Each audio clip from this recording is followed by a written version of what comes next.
Praise the Lord. Hallelujah. Será o tambu surati komendaru. Tumusum no masu. Kinda vai kwa no darklo. Awana mutakabina kwa. Tumaki mami na ne mami klo. Klo na el tambu kandina na klo el soswa. Mami kinda vai kimuni na klo na mutakabina kwa. Takatu toko mutakatali turanga. Imaru takana muniti rawa digi man. Sama sule kina bakandu na nimi mbula na elo kimami.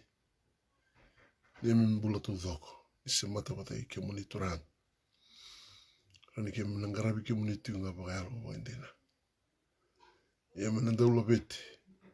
Pakar tagin don do tinga na adal lube mune Yesu Kristo. Nimi mbula ni do sara. Ena matakabina kwa.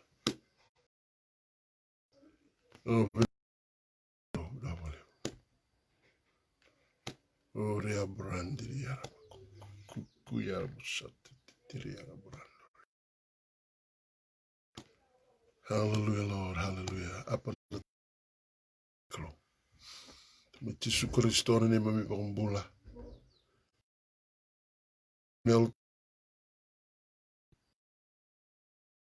beri.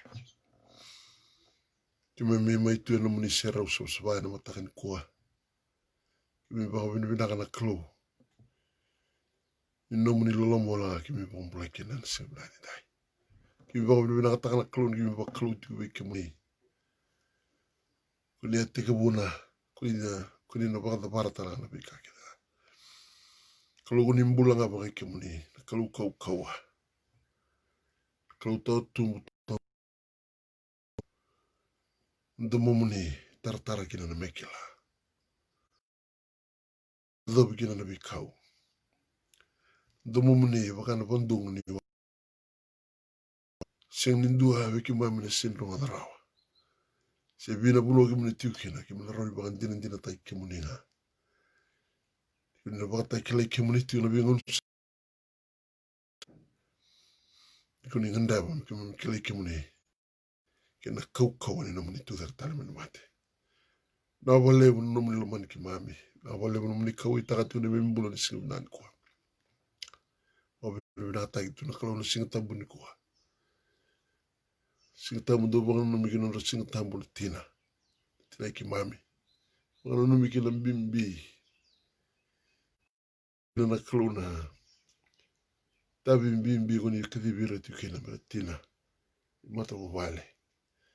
Mera tina song le noto. Kuni ukuda butagira na kalau na kina yalo. Ndong karab kina tabi. Dende ni mimi ngarabi ni mimi baku ko tay ni buke tu ni mimi bula kimna tumbu da kimi kawa bakayango bakayalo kimna bakan dina tay kimni tu ni be ngor kisar na wole non rumbulan na tina na be sabiti na tina ni Holiness Revival Fellowship ni mimi ndi mata wale so kimi tigo batende ndai so be kimi mtana kimi tu be waki Baka binibina kana kalo. Singa tabu ni kuka mi doba todo. Wamata bubale. Kimna numira. Kim tambor non rabul latina bi kimuni na kalo. Sor lako dhrubu tina bende ende so. Sor wakila tuna bimbil raki. Wakila tuna mosi na rawa. Kim baka binibina kana. Sulu biga mi dana ngono. Kim ranu mi baka numa kina singa binango. Na mbimbi ni nomuni beka di bi nomuni binding tayo na rabula. Sa tambor ya watambu kina rabula ndosar. Ena mataka binani kuah. Matatu wirna ni tabira kadib kina. Ini bakal libutai na bingon binaka. Non rambula. Wakila non ramatu walna. Bimbi kina kadi. Bimbi ni bika di bino muni binding tayo na rambula. Sora sini wakila wa binaka ni tabi. Bino ni tabi. Naklo ni dola pa naman tanra mera reyna di kuah. Kina singa tabu. Kuna nding taka naklo mera ni kimi do. Rani tiga. Baka yau taki biki mami. Kina singa nani kuah. Na wale besar naklo. Awale mun rumulatina. Sosta betul nenden den bi budani palu sunu mun den de. Sorna tina tarai rutuna klona COVID-19. Na singa binani kuar. Wakilatu na mosi. Sorna tinga na tira tangi daki rutuna venda na watinda na buguni. Tabi matengo tarai rutuna klo. Uga mosu na gira na klo lumuru tukina. Ni bagan rotu na uthi wa ni mula. Bagan lengu sama ibi. Na wakilatu nsilkua. Ni bagan roi sartinga merna bagan matata mir na bulu raiki na klo na bingo na dende era ndon mbaka na singa nani kwa ibe bugutu na tabu ni komi dona singa tabu binak kimi no maro takana sota bata ki kemuni kimi no maro takati na klo na muni bos kimi na bio seiti na tabu nani kwa sa sule baka dobe kemuni di baka takil kil takana muni no muni baka dengu ni singa ni dai edo vata masu na dam ni chisu na ni mamitranga kai baka mbulandina endo dona. Amen and amen. Hallelujah, hallelujah. Uria buranda riala bakuyala pasaya. Hallelujah. Umaro teke muni. Bobin mina wale buana klo. Damai dun magdo dun singa tabu de vere. So bobin mina takin na bibana numi bagado. Kawitaki. Ita bimbi matina. Non dui mata mobile na singa ni kwa. Wadi ndil tak dun sin tabira rawa. Usa kita ba kemuni todo kina. Marote kemuni na tina HRF Holiness Revival Fellowship man boliku. Ra men bese burubur ni ba rong ti makina. Hallelujah. Sa no masu muni na rede ti na bingo na binaka na sin kuwa. Dotala le bandita kini klo le buni tabi ni kadibikina. Singa dendai. Na ba dil takati no lo man singa ba ndu ni lebi kemuni. Stop tu nende stop suna vile daki ndombul mata vale. Ina close ako tigo mani ko me roda me bandi tagi no mbola sini baka wala takana klo no mo kadibi ko tino mo lewa na mata wala gor no tu na klo le mo nakay baka taratu na klo lo sa kande mi mata tabi ko na kamu baka dor mo ne ko ke no nganga mo ne yanga baka usar na lo mo mata wala kadibi ko na klo umaro taiko sa kinde bakiko klana lo ko na kumarao baru teigo no barro to men cinco ano ko masu na kalunga to gale mo mato wala kalunga to nakadi kadi bikila to no bakla no mo le mo mato wala na maraw do bagde na sibna ko na gori mbula lang ba dere dere kila na kalunga to man na sibna ko akin do bagta lagi na susul lot di barro to bay no de ni tigene viti que bese borora Madaba nindo dalabatu mikina ngono ngomo ni warong mikina kalau kau itu kemuni kalau bandi itu kemuni ni sebenarnya kau ni sini kita bakal kan untuk bersota marau ni ni dalab talabia mau pakai teben kuah ini sabi dan singo sini pakai teben tukani au ngana tu nalongu mau dongan rebel mendapat sih betul kelihatan ni so ni tu dia benar kata kalau mau roda berani bandi tegi nombula ni sini kawale ni sini kadivi kuna tamata sini kadivi kuna lotu kalau ending tegi ko tu non bosa tu ni tini kele tini ono tu no tisu dosa senga ni ding tegi hau ding tegi mdo do la tiko tala na bomdo ni bosu ko lo bosa kida be kem ni andu sar barro tu mai na sabale buna bimasulaki na sabale buna na sabale buna nana magiti ni ronga tu no bosu ni klo na magati na klo ena yote tu no ngo ni na rede tu no bisingo binaka na bengo no binaka na sin kuwa me te bu ni kuwa lo gain ni ko ni tigo no ni sira na magiti na ni ndo ronga no bosa no bosa na dina gina banda rara matiyo no sala ina buru butu antara katikin no itu tini kono kota ke muni na klo ngata tu na kadidere wakatila kadidere kadibi ko warmo tu mai ina sakadibi na ding tagi me buana klo menta mere ronga dara lo tungo sinko tiki na bika me bele tikanda menta klo ngata kina na bobo itala na mbula na buno tende de tukina nomni tino ba dengu nomni tino be ba klo ngata ina klo ana siwla kwa. Praise the Lord. Hallelujah. Eu sinto uma boa weekend na ngona. Ano wili ki tingo dana lesson weekend dana ngai bio seiti ko se da na kaya na bitu na kolonel tambu. Na ri ba matata tingo weekend da. Wika vina ka toko mendana rongoda. No lo vos ndo bombot ni mbula ni koko ngata. Mudu ni selo bomboti roa. Ko sereka na londa ki na lo manda ngai bakalewa. Ki trana utu ni sui. Uno ndana numu kan da sen reidi rao kin da clear rao kin. Yo ko sa ba matata weekend ni kuwa. Ni nona bosa. Ko na dina ko dina ba ni sing tel dona kan butu ora ni. Na sini ke tio na butu na dina ba na bosa ni klo. Na rara ma na nronga na butu. Sala na rara ma ni bosa ni klo. Na sirva ko. Hallelujah. Na lesoni ko tunga mai na wo ultatatu no to sini ko na un sabulait merigor tanga itu ni gor. Hallelujah. A wise mother. Dona tina buku. Elo matua. Hallelujah. Korede ni dele soni modal ta ba bina kati weekenda. E tutungo dona tina buku, dona tina elo matua. Ena matani Samuel kena wase ndua. Nrombula na mbula Elikana. Watake na watina ana watake penina. Kuna na vyo siti ngani tutungo na singa binani kuwa. Na kai ronod na kai sarabati na tina buku. Tina elo matua. Ka nganda mana kelo. Muna pakai bota talaga kina rara na tutuku. Sama yo se weekend na singa binani kuwa. Mena maten tiki na dabla tiki na tina kandua. Ano to bula mi wili kani baka malu weekenda. Kima katino mbola tambu. Hallelujah. Na kena ikau ni tugu na saneda ke tuntibango ai tugu ke Elikana ke na watina elerua ko ana ke penina. Sakere endona lubena ko ana asa sudua ko Samuela. Sa suwana klo.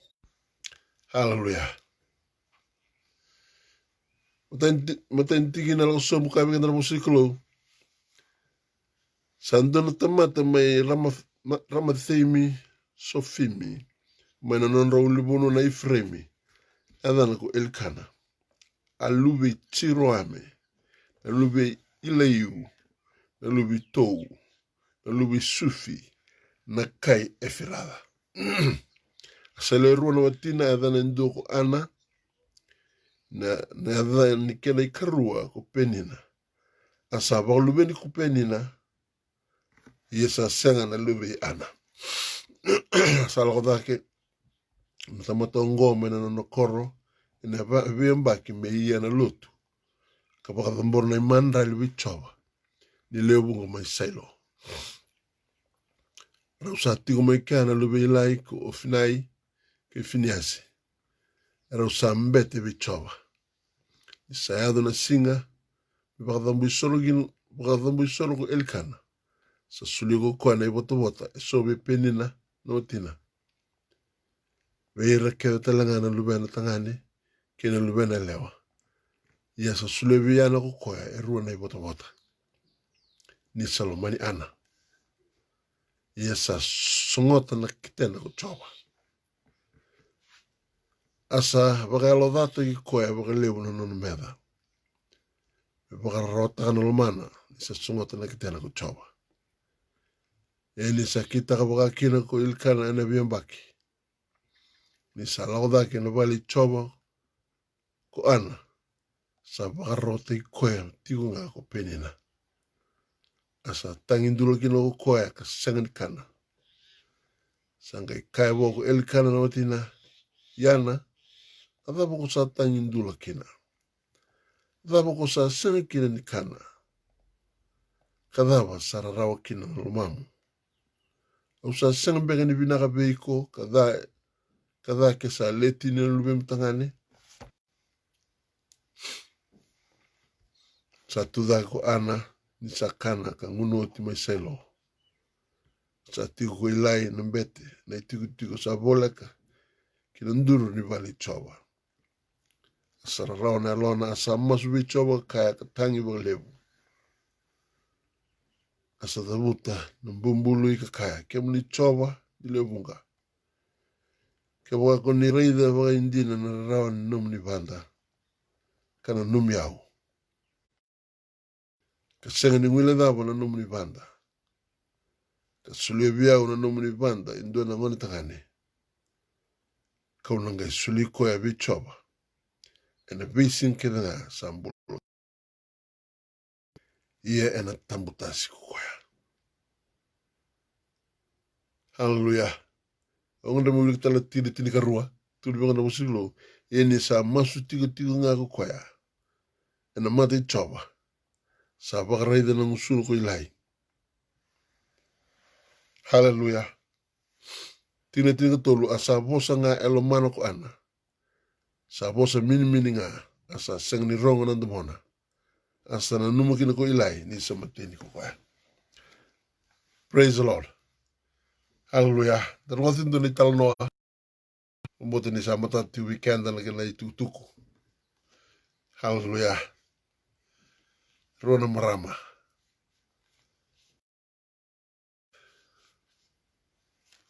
Ana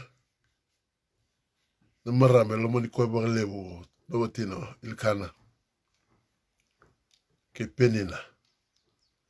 Hallelujah. Ko sule bang lebu. Elubea bang lebu. Kama kusudu mutu na isiluswe lomo ni batu bale ilkana. Ya kana musiniklo. Asa songa tu na kete yana naklo. Hallelujah. Kau sabia na tuku nganda meniku muturunga na tuku ni marama ko ana. Kau mambuto ko ya. Ibang itakabik yan na marama ko na marama.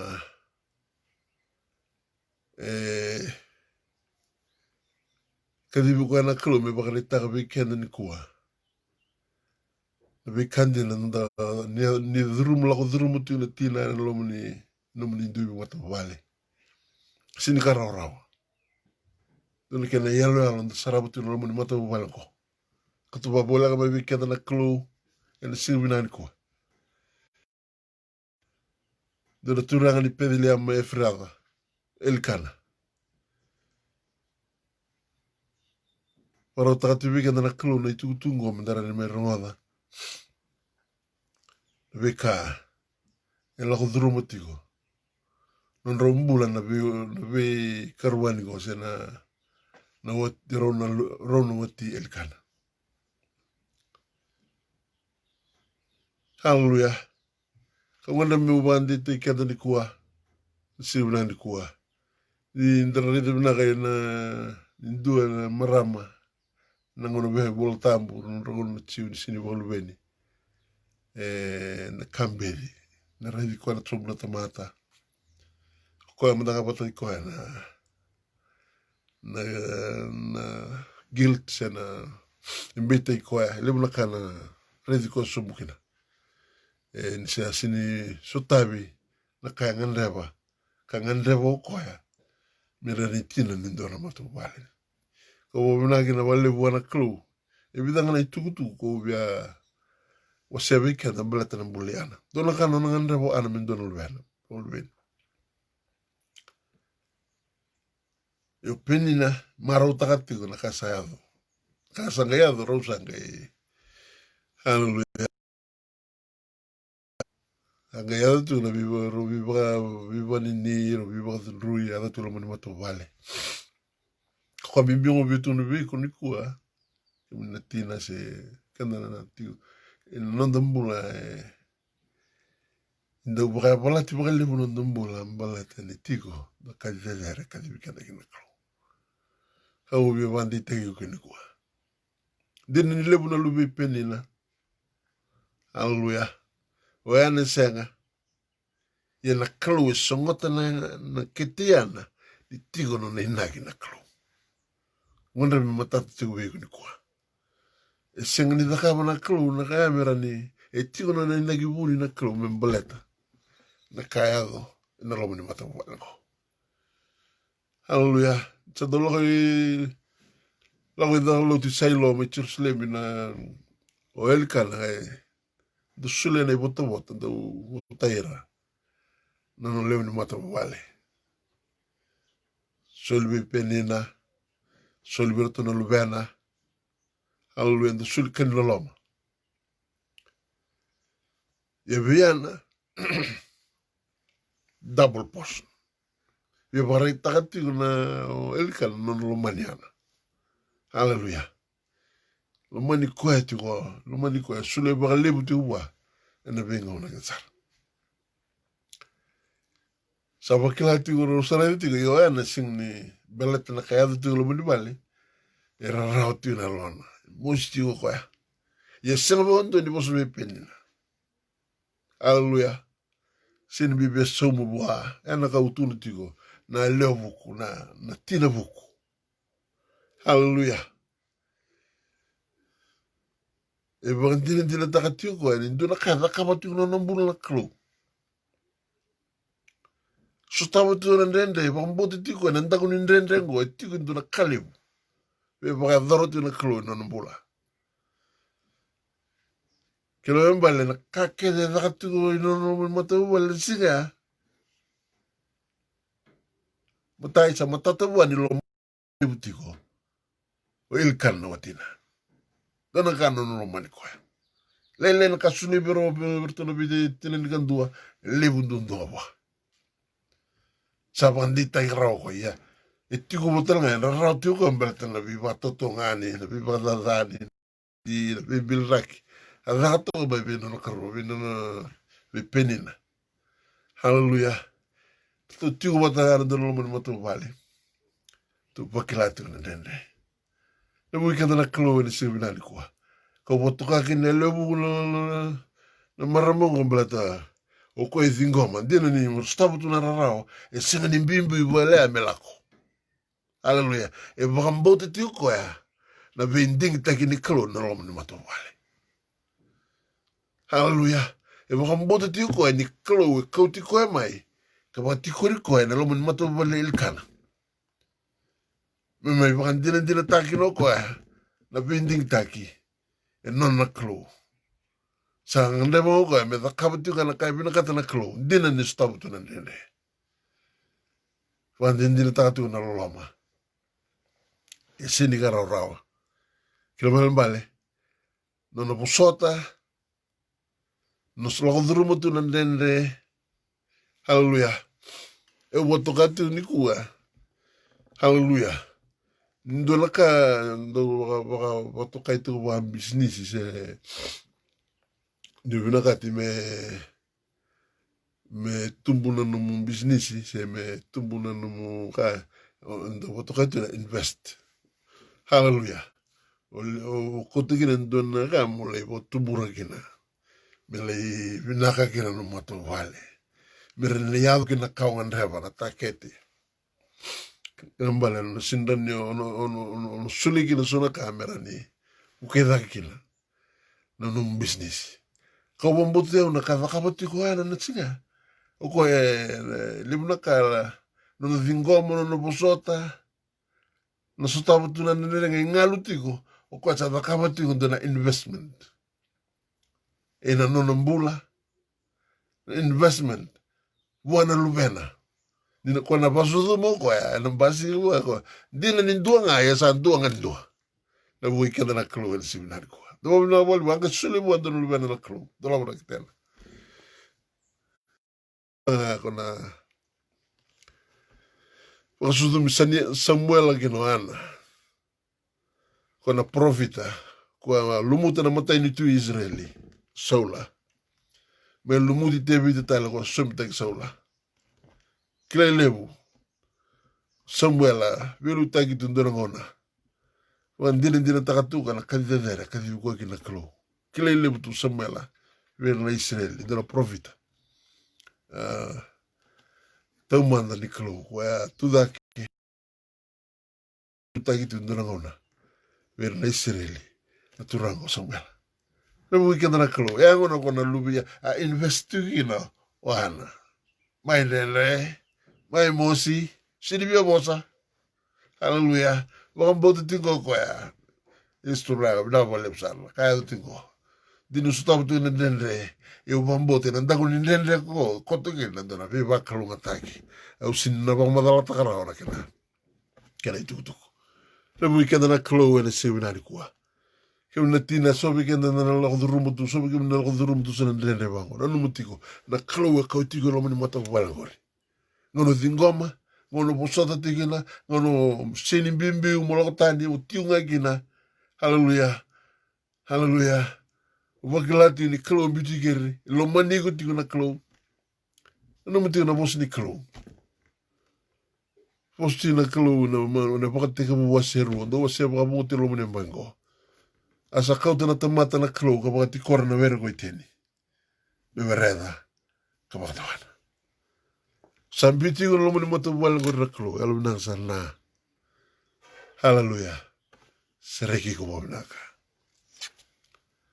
Pandina takana kuni kinode dunaka ye turanga ubandina taka usenga ni binagata melewe una mosingo au binagata muni ungandra bona no muni bosa ungandra bona no muni alota bona kauko ni klo bona tuda ke tigina bingona nende se dama na kaya watingu boletiau se dama na kaya kan na kangu boletiau se dama na kaya bungogo boletiau ela seni kau teu tani mai na bono kuni sabiti o kina kau sa pakan dina ta ngona bono no bakalunga takina gota lang bono wa au na thingoma kina no kumbula to mundo yu sa pakan thoro tiu na lo kai bina kata na klubi au ni senar kwa au bina sara na ke baka wakila tu nanden ko sa bia pek to so na ya di ko bina sara tiu dei ka ko ni lako na marama buku goana na tina buku sing ni bitu no mo libal lako bete bang bodo tio kwa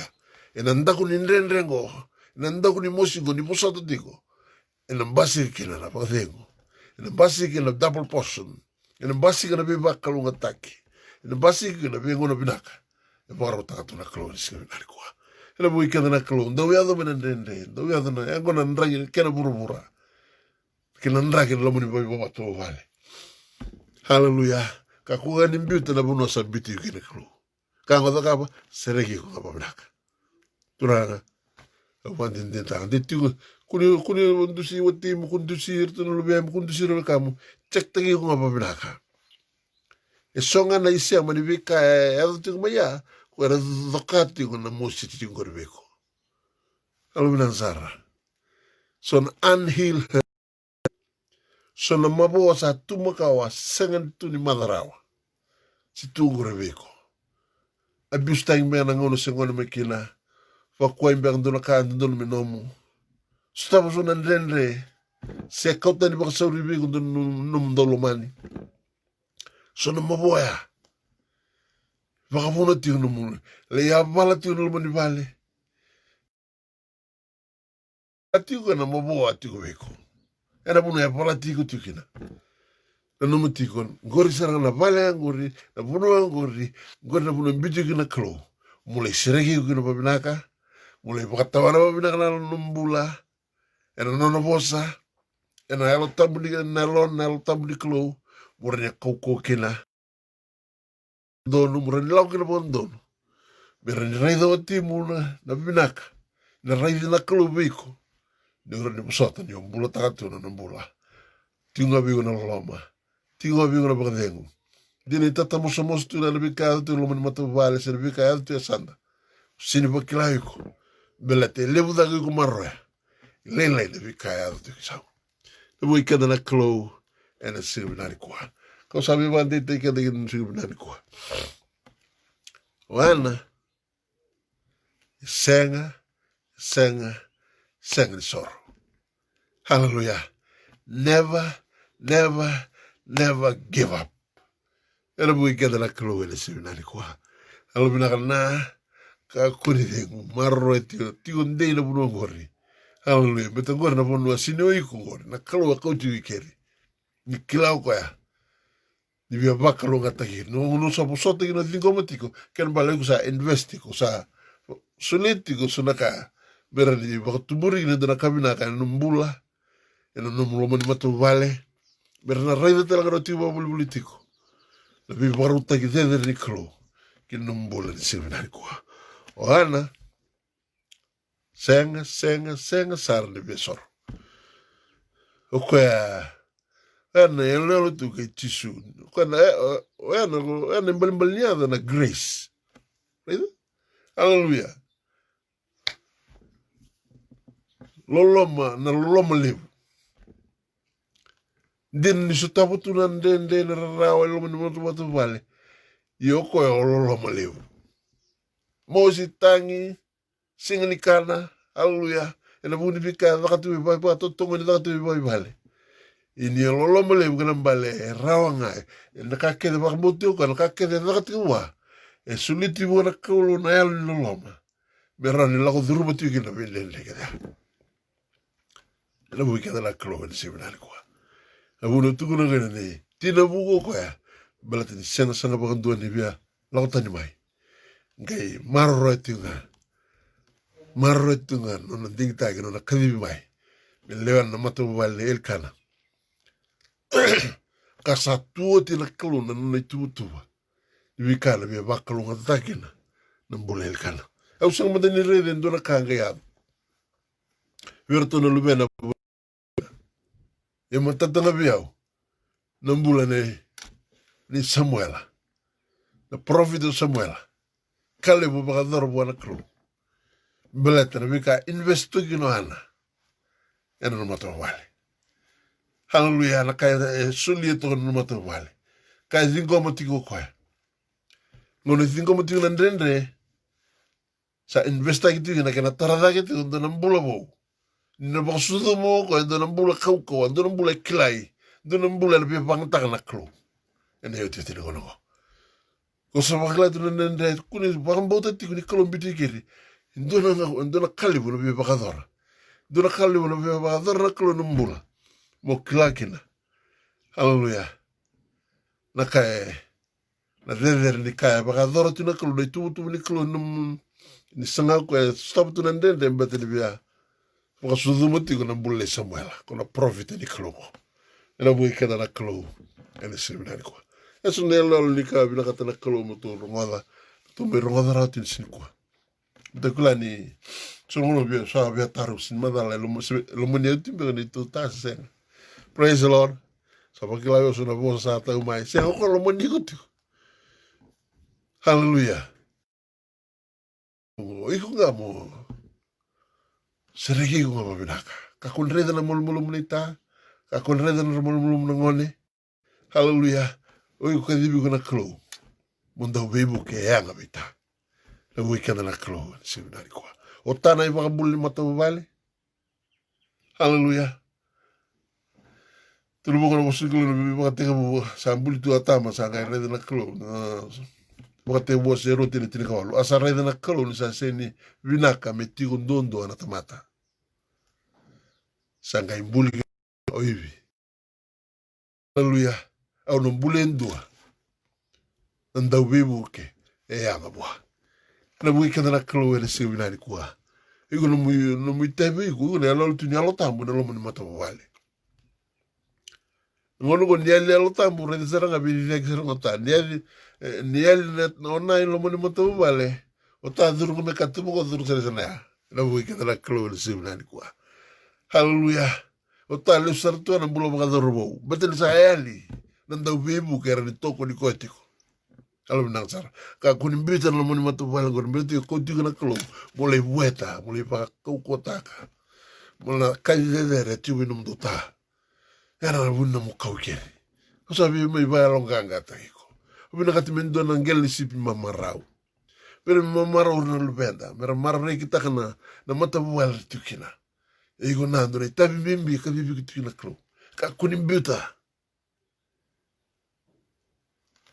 na tina muku senga bakando ni bitan morto vale kena karua etiko dona erangi wa hallelujah dona erangi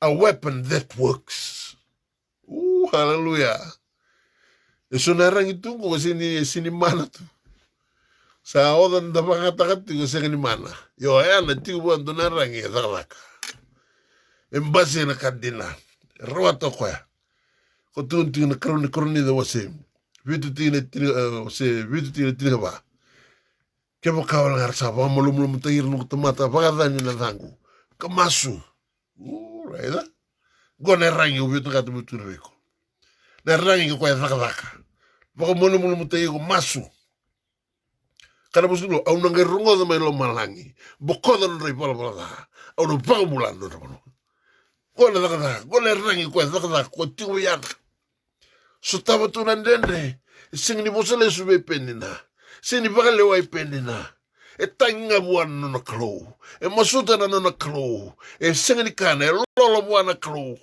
le voi kada na klo e sim na ko hallelujah kawana da tine karo tine nandale se turbo le bole sorga e posa mini e ba val no musuna e sing ni rongo dona ka Rede mo ilai, ko materi na waini, na bui kada na kalo ele siunani kwa. Kalo e kau itaka, e na mbulan na ngandrewa kwa ya, na kai tulo mo. Posa mini, makarongo takati huana kalo.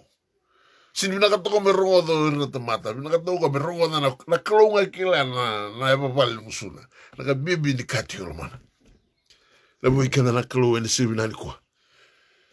Tando redina ni sindo rongo lebu no masu ala bina sara o koe masu tiko benadaba koe bakamboto ko ni kadibi ko mena kalo e masula sini bina katoka me rongo dano to mato vale abo bina vale buana kalo kondo ka budi ni nugu mato vale au redina ni ko sindo endo na ganon to masulo o bakila kaya ngale boko ngale me pina kala mato vale sono ngono ndo tarapa manda sono ka ya uridi ko ndo pa mi bita na kele beroni me pina kala mato vale me kuni rongo dana mato vale ena mbulo ndo o rede ke la sarabuti o rede mbulo le rendi ni vale rede mbulo da kabana stabo to nende e bosa mini tu kabana klo tangi da tu kabana klo e kilanga na kalo na tangi ka wakare ko ni sibina ni kwa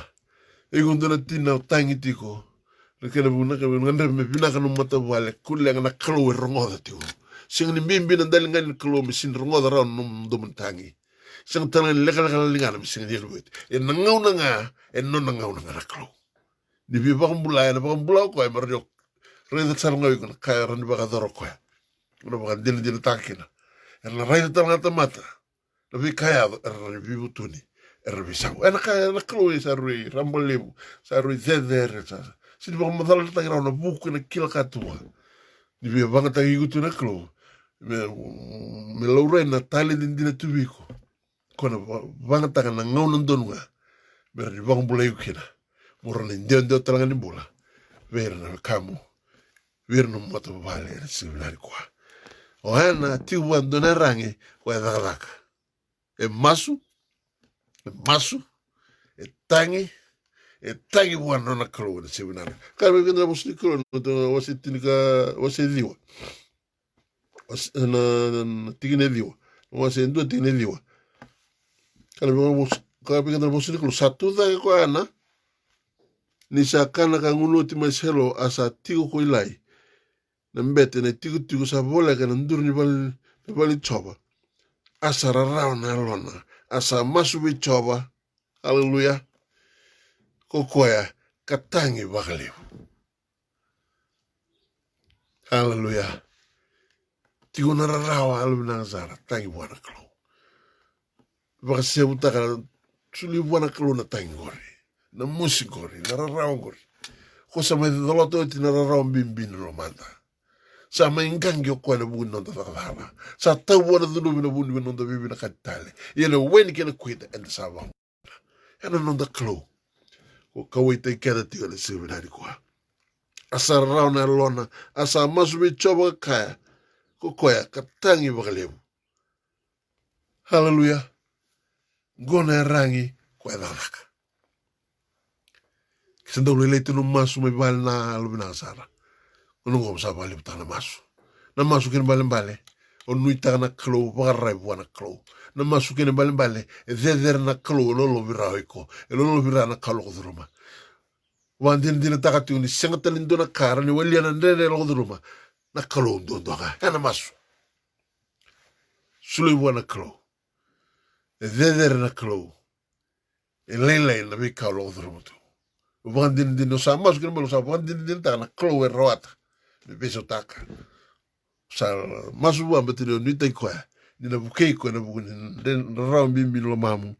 Ena seminari kwa. Nina buku kenda na klo ena seminari kwa. Kabe kenda na sami. Sami se tolu songo kwa. Au na baka bina bina katinendo. Au na baka bina bina kabe choba ena ngau na kenda nga. Ena tigo nga ena ngusugu na baka moli kwa.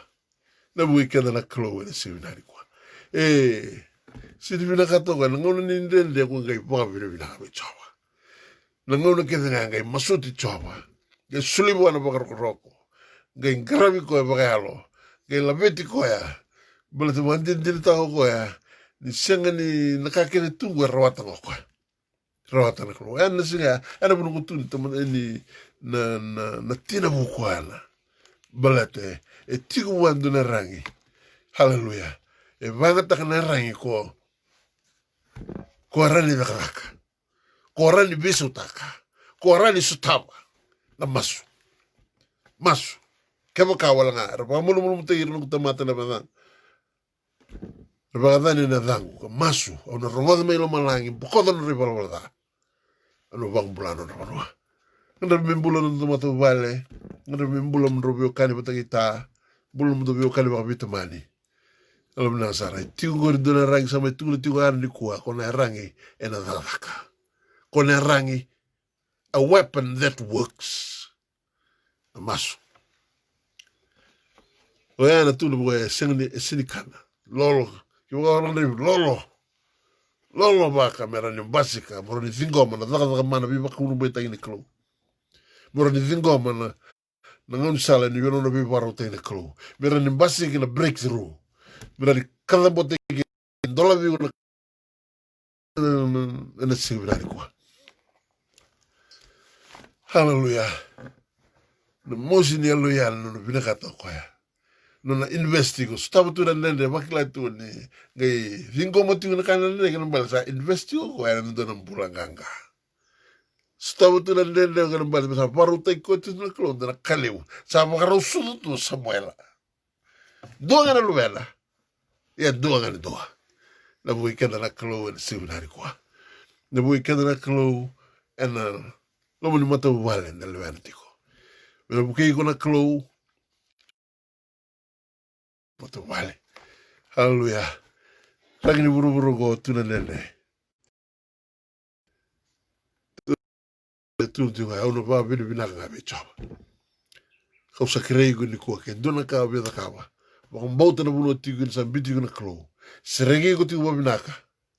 Ba bini binaka tai ko ya. La beti ko tigo. Ba moli tigo ba. En non ba bini binaka la Israeli. Sa libo no binaka na tigo na klo no mo ni botu ba le ba bini binaka tai ko ya. Yo ba bini binaka na buta. Usandono na buno tigo na. Hallelujah. Didn't stop to the end. Hallelujah. Masu tangi tu wana klono no ba bini binaka. Kalau kau belatani, kalau kau kandengo, ndaku ni ndengo tu na baka dengo singani na butira. Ela weekend na klo, ela seminari kwa. Como ande te kenda ni kwa. Dona renko ko sa mo sulti weekend ni kwa masu. Kamina na nau, na zara. Masu na masu. Tu weekend na bosi klo. Hallelujah. Tina kan dua. Asa dabutan ng bumbului kakaya. Kemo ni choba ni lebunga. Kemo ka ko ni na rey da baka hindi na raraw ni nomo ni banda. kana numi au.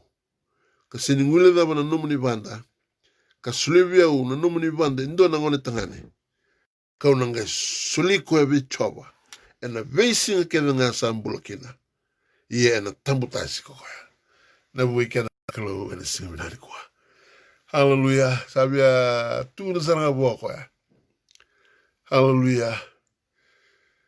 Sabia bakarita ko buana kalo ena seminari kwa.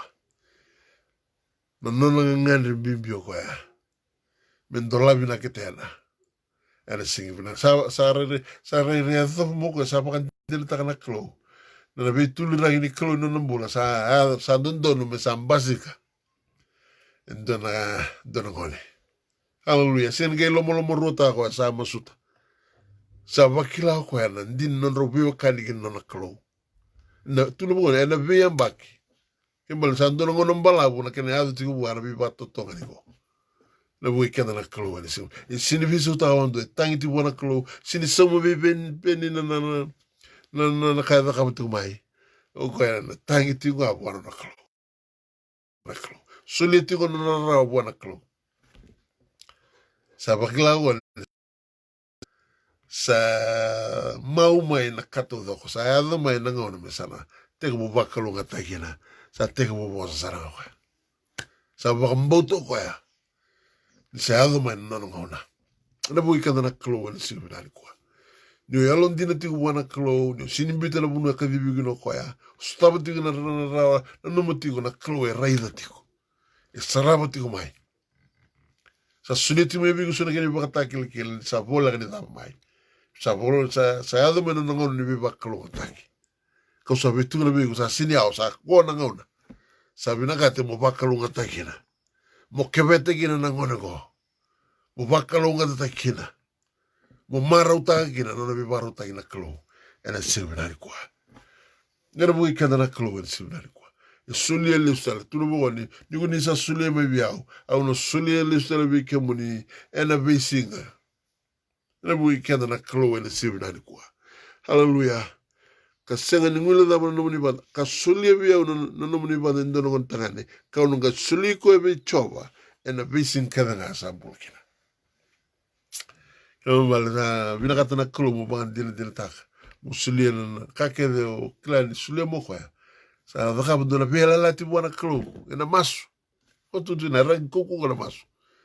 Sa vaka no bela lati na kalo turanga no sulia bia o no sulia. Ena bisinga. Ena bui kada na kalo ena silvinari ko. Kua. Dona kau nganda na kalo. Lo mana tingina da vaka. Kiki na da vaka na silvinari kua.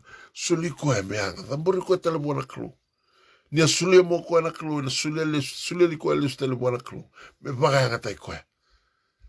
Ena bui kada na kalo ena silvinari dai. Sabola ni rono tu mena ngauna. Tu sa mai dava tal tino tu vio sena longo ni ngoro bina ko. O sa vio bandi teko. Singila na dava lo ko duruma tiko.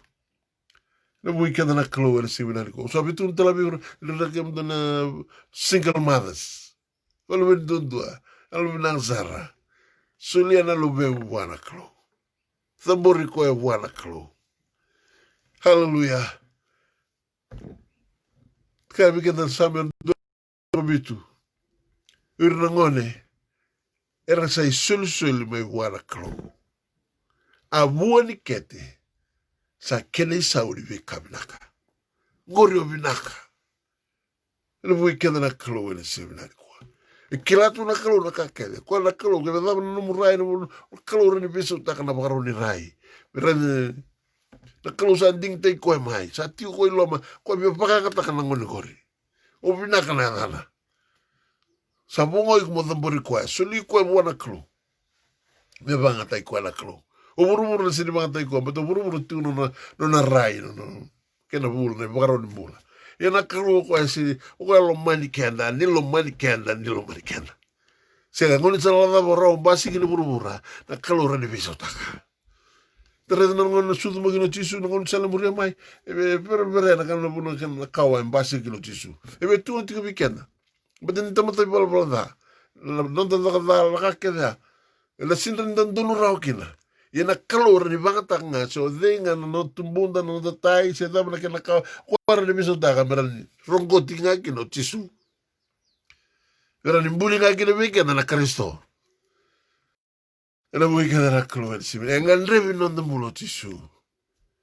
Bel satu ngone lo tamu di kalor no boso ngone daga taka na bimbuli wikenda. Kumdo no ngone kalatet wat ni gadio kumdo no ngone lai ko sa tar kino kumdo. Membuli manda na Kristo. Nelo mamdo. Ngande bakale bitu na klo me bitu wekenda. Bitu sa tigo goya, sa tigo nanganga, sa tigo goya, sa tigo authority, sa tigo tisu, rakeda na tunga na mai zuba nga bitisu. Kusa bia bandita yu gina sim nani kwa.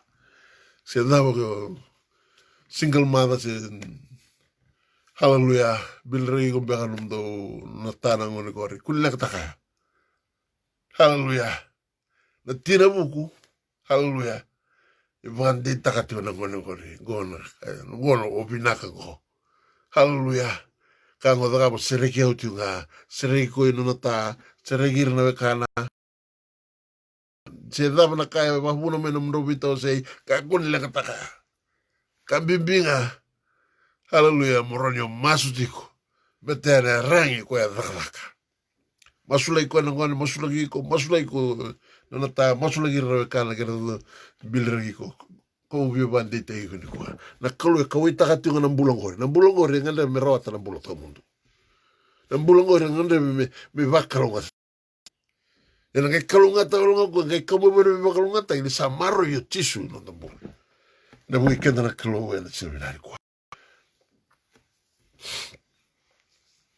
no tala ngale tutu ngande mo tu lebe ko seminari ko hallelujah.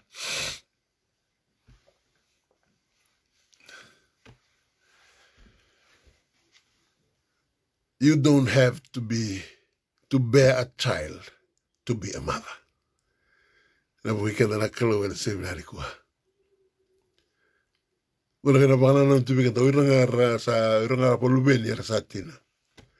Na mbulo bakalo. Hallelujah na kalo sa baro ko. Na kana ya lu tubig ko. Mora ni susungire kina na kota me na klo ira tuga za mora ni mo iwa kati ko mo tinandra kanalo sa sulbeko na weekend na klo and say you don't have to bear a child to be a mother na weekend na klo and say na ko mbete ngi ko tigo redi ko so mtu ka kunlanga na klo na kota me vi ko le no lubem ira so loto. Era na lako mena tamata, ranganda mera bukei, mera paka ukota, wirong kono lubem. Wirong kono, hallelujah. No mariko sibi turu nuro ulikina talo na kina ndole tutu. Hallelujah. Sa rongo bagi mai ni sa lep sa raposta ki tisu na kasa tigo. Sana numo ni ko ba ngarabi ndona kalutani tiwa, ndona tani tiwa. Praise the Lord. Ortuna tadina, o tina na sarang meri batagi ortuna tadina. Hallelujah, ortuna siko bikoya. Tu sabi a mera di koya. Kalawan buwan na tuku be Jesu. O tina mo batagi ortuna tadina, tu sabi a mera di ko. Hallelujah. Kaduri tutu be Jesu. Odei na tana, odei na tinangu, odei na tuakangu, odei na tadinku. Hallelujah. Keturo Jesu. Tinangu, tadingu, tuakangu. Oiranga, era na kau na loma itamangu. Ena weekend na kaloe. Kasi ni matatu bigo, ungana Oirana we kamu bola kan dundua. Oira na kawatu na loma ni kalo. Oira na kawatu na kaibina kata na kalo. Na weekend na kalo, and si alu mkuni alu leikina. Kuni loma mbimbi kina. Endua na inaki. Isongotu na kete na kalo, endua na inaki, me baka tagi penina. Me baka tagi ana. Endua na inaki. Me baka sudu miki, endua na profit ni kalo. Na weekend na. De songotu tu na kete kwa beterbina kata na kalo, me koto me biko, na lube musi. Sa sulti biyo na kene halo, kina ndaki. Ako ni alo ilaikina. Kadibiko tu na kalo ni kuwa kuni reidi ko sobu, kuni bediko, kalau binaka to marutaka ng bulongo, marutaka, ng bula, sa baro, bet sinunda koronga medeti ko baka dukina. Indo na bunuan sa baka barau tikina, ngali mindarawata ng bulo to mundo. Na buika na klo na seminari kwa. Kau sabi bandite igo na seminari dai. Na klo tigo na naki. Tigo na naki. Tigo na naki na buri bika logo duru tigo na. Kikamuni na marama. Kese na turanga tigo na naki na bika logo duru tigo ni kwa. Ngori na investment na dhaka tigo na klo. Biko dona mbula langi. Merani buo kina biko dona buo sini baka mbauti rawa. Na buikada na klo na seminari kwa. Kau sabi masuk na bikenda na seminari kwa. Marutaka na klo. Tulu bago tebi tala sama suluba. Au na baka bina kami choba. Ena ngau. Ena tigo nga nung moliwa. Na sama lima sa kabul kapa. Hallelujah. Tuntal tigo bikenda. Hallelujah. Muni rungoda na nungu masu na klo tine ruha. Muni baka tundelinga muni kina bosu ningu sungu. Nila sa tumay na nungu meda me nila sa tumay me nungu meda na kitani. Ara sa sengata me umate koira nanda ubakadada. Ara sa seng ni reidi koya. Ara sa seng ni reidi koya na klo ni tuwe matanda. Hallelujah. Tine ba reida nungu ibugu na klo. Sa tigo mategi na turanga ke ira na toko na longu. Ena saumogu koya na dha. Ve ira na nungu meda. Muni munduki relevi. Alandina. Na weekend na klo. Na mbula ni baka binaka. Na mbula ni masu. Ana buna tulu tulu weekend. Na mbula ni baka mboto ka gana. Gay tangi buwana klo. Gay babi binaka buwana klo. Gay baka dili takati ko kwa. Ni nona mbula rawatanga na klo. Nona binaka rawatanga na klo. Nona klo nga te tunga buwana klo. Wena seminari kwa. Kata gina me marama buku. Sengni buta. Gay baka tigo buwan na rangi. Kwa vangata kana singa ko na rangi dakadaka. Sengni kano kwa gay tangi gay masu wana na klo. Gay sule na rao wana klo. Singni bi sule wana tamata sule wana klo. Ela weekend na klo ela seminari kwa. Gay sini baka titingata kana kay masulaka. Na ngona ni klo. Sule kilo ndona lubena tangana na klo. Ndona lubena. Sa yalo tu investment na dhawan. Ndende lago norma ndende lago dhuruma na mosi ena investment na dhate wiko. Sule tu wiko suna dhava na kalo mera ni tumbu dhake kina. Dona ngone kawa. Dona ngone mbula. Dona ngone kora ni lago dhuruma na pe ndende ki buru. Tu dhake na profit o Samuela. Ena singane ya. Wakan dina taka. Kadi dedera kadi wiko kina kalo. Ena ngone mbula kina na seminari kwa. Usabi wakan dite kina kalo. Nandende kuna numutiko. Numugo ni dhaba ni lago. Sasa teke kanga binakata mande teko. Sangin numu dhaba ni nene gore. Gore katu bendola bigo na klo. Labat tal numbulan dona kini baka tangan. Waktu ni kuah gore na investment. Nabi baka na kay deposit takatu bigo na klo. Mera ni tumbu dhake bigo. Mura ni sudu biko, nduna mbula langi, nduna mbula dedere. E bakar tenga kina na klo. Ina bui kenda na klo ni sibna. Dingoma na kakenda la kudruma. Baka bina taka. Ni sini baka dalakana mulewa na matu balangori. Sini baka dalakana mulewa na solo gori. Sini baka dalakana mulewa na tutu gori. Gori na bunu kau bina kati. Hallelujah. Sama turi tingna biko nduna rangi. Kona rangi ena rawani daka. Kosa bakan dina taki. Bakan dina taka buru ni kuat. So bakan dina taka menangon makawa. Ya bakan dina taka wana singa. Bakan dina taka telangan ni kuat. Na masu. Na baka binaka. Na tangi buana klu. Hallelujah na lolo. Kwa yangu na rangi kukua. Binaka na klu baka rangi kina. Ena ngauna ni nene. Yo bakan dina taka tiko. Ni puno tiko kina. Sanga ni no mutubutuba. Ngoro na tubutuba ni kalo. Sa kilao titu na kalo. Na kame mbeleta. Ona lago dhuru manisi kibinari kwa. Kalo. Senangi kunga binaka. marro koya me tui me no turanga na vengo na sara ono ga reda gina ka smer mo du reda yo la veta na klo no mbula no ba roro te koiti en no mbula na visin ka sara no ba klo ngata ki muri na klo en na sing na kwa so ba mo sing be ko sing ni beren do ka sing beren do ka na klo tu no ga usa la me rano mbula ra ba le sara sing ba ka to mo so tabu tu na nendre ba kan bote ti ngona ngona klo ba ro ta be ko kyo wanglu beni don dua sadambori ko wana klo suli ko wana klo masuti wana klo na ran ko ko sama sulti be kete ko haleluya suli ko le stale wana klo na lebem na klo na gere de ki na kala ba gador na klo ela seminari ko ke seng de wanglu beni almina zara haleluya you don't have to be a child to be a mother na bo kete na klo na ba ta tu bunga na lebem ona tasi tangera ona kena leu ni rabor lo mai isa sule batu bi ona kena na klo por ni karabira kena mer na mbula kena ena bugo ni sulu migu tu na klo por ni karabira kena mer marauta ona marauta ta na mbula ena sule bi na klo ena seminari kwa sabe bande te yu seminari kwa ngone turango tisu kristo hallelujah me investa i kwa me suli kwa me urani mbula na klo ni seminari kwa hallelujah e voi keda na klo ni seminari kwa ke sa ni da investa na klo no mbula suli gina lumene dombonga botumura bro ni mbula iko guri tala na mbula na kata na klo suli gu tu na buno tikina guri na buno na kata na klo mo investa kila no mbula merani basi ga na mbula ko sini ba mbotirawa na ka daga tunu ba din takan no mato ba liru na kam buru na reda na tedere di ka ba tambori ko bando suli bando investa ki ko wana klo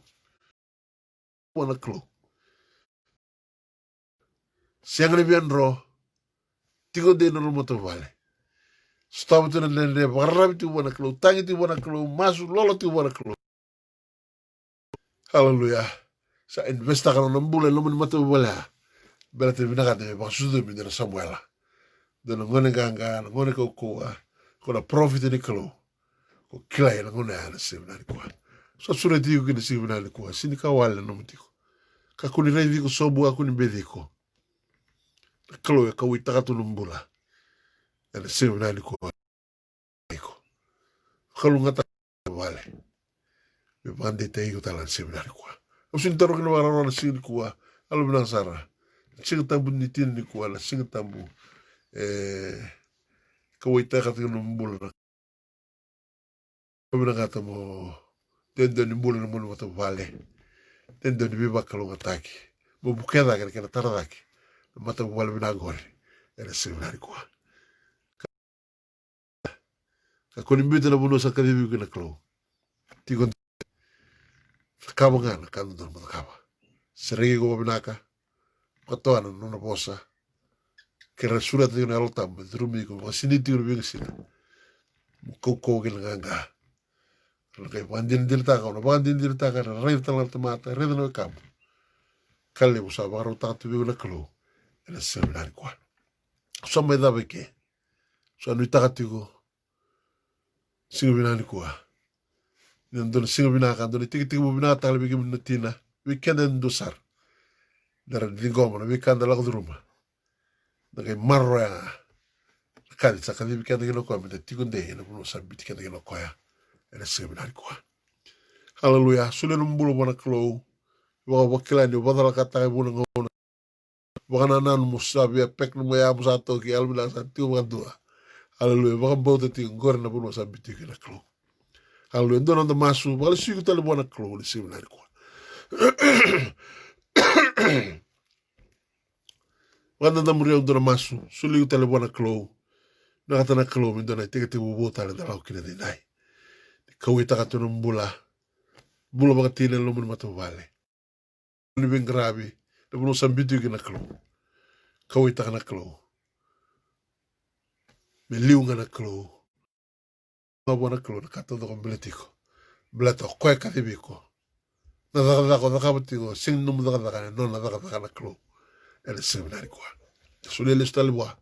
Bita ko na mo sulibi ko na togo ni guti ko lingan matau sa do dina. Hallelujah. Dubu so mo masu makanda muri ndo masu. Hallelujah. Tamai ki mami na ni mami klo. Imami dubu so mo na rugni abamni. Imi baka binaka. Ni rani ki mami mai tumberi ki mami baka pulidi na rarama. Kena ndina nomni bosa. Ki baka ndina taka. Ni bunga na ngona ki mdo baka wala taka. Bebo no ko ni sa biti ki mami. Dotoro baka mamanda. Na nomni binding taki nomni biklibi. Tendai. Ki mami baka tusa.